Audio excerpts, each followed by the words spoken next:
Shubor nakaslem jong unongsan Hima. Ke Northeastern Hills University Students Union Dawa Vice Chancellor Professor Prabha Shankar Shukla pan Pynlong daga Jingïalang ke Kyrkieh jong ke Academic Council meeting hapo shitayo nagabenta banyak keren nagabede ke jing pentrai kamni ke 10-point grading system kabala ajing mod daga University Grants Commission. Habaya keren bagi lat pathai kubor mentak sengi hadin ke Jingïalang nakaliang presiden ke Nehusu usamla sandi soktun nulaong baka seng jok kena pule kan rai ke kesin jam bakin shim hakabede bagi jingle jong vice chancellor la rajia ba Pynlong ke Jingïalang ke Kyrkieh jong ke academic council meeting. La banong bo Professor Shukla hakaba sedang ula Kyntait ban Ïakynduh ye kena pule jong ke Nehusu Henry nakaliang kena pule kila rai ban Rung chapok ke Kamra jong vice chancellor hadin bakila up ye ke jing khot jong u hadu ko por lai baji no phai sngi hakashiti ke bala pa shu vice chancellor nakaliang samla so tun ula penchai bakum ke union ka Dawa halor ke jing pentrai kam Kyrkieh ye ke draft ordinance arpo ya ke bala menjur haga por jong ke Jingïalang jong ke Academic Council meeting ke basis pak akhat ar ke balalong hau benai jeleu arajar arpu sau ke benta ke samoi puli jong sedam arajar arpu ar hadu arajar arpu sau syakman.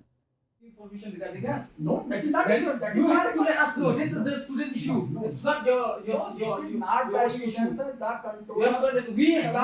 know the issue and we should know the resolution of it. It's not that you have to know alone. No. Controller of examination is already doing from last 1 week. That's what they are already doing. That's what because we want to meet with you and to discuss on this matter.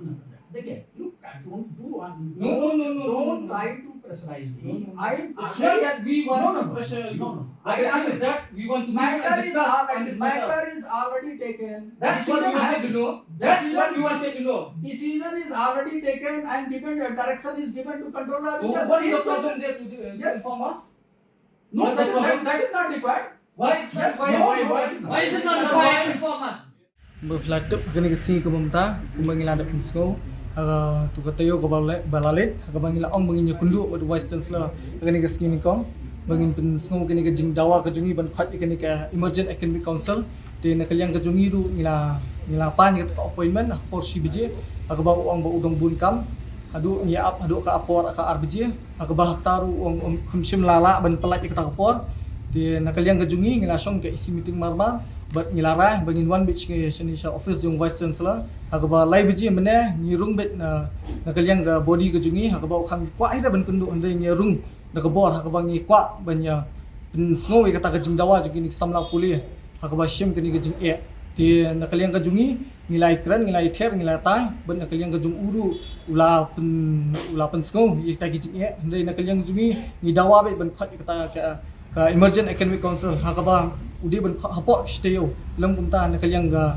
Nehusu inchim nakajong ga senjang te halo kata chuang ila dap kundu sui hagitu tarik ke belalet te nakaliang su iru la ong ba la dehi ban petrek kami gini ngiladon kam shaban snai kini ki provisional result hakaba kini kena kiba apply kam jam kinyo but kunju kini kiba tap gi university ba fair habi dia kini PhD te nakaliang jung ka uang ba ka proses kelas dang ande kumuchu ang nakaliang jungi ko Dawa be kini academic council hakabakin approve be hakatu ke academic council but kumjuru nakaliang controller of examination kinyo notify no marman kena samla puli ke ga ba ngilai keren tan yang angin pen ni demand be hakatuhi but nakaliang jungu nga try yung hapshim be hakatuhi nakaliang ga jungi ngilayo banya keren dot u but hakaba mau umshim la panchai bhai ke uchu keren chini stay u panchat kalan ande nakaliang ga jungi ni Dawa be ba bade ban khat be te ngin I post stay u thek hadin kita ngan spek iksin jam ngin ya insong isi meeting sana kali ka jungi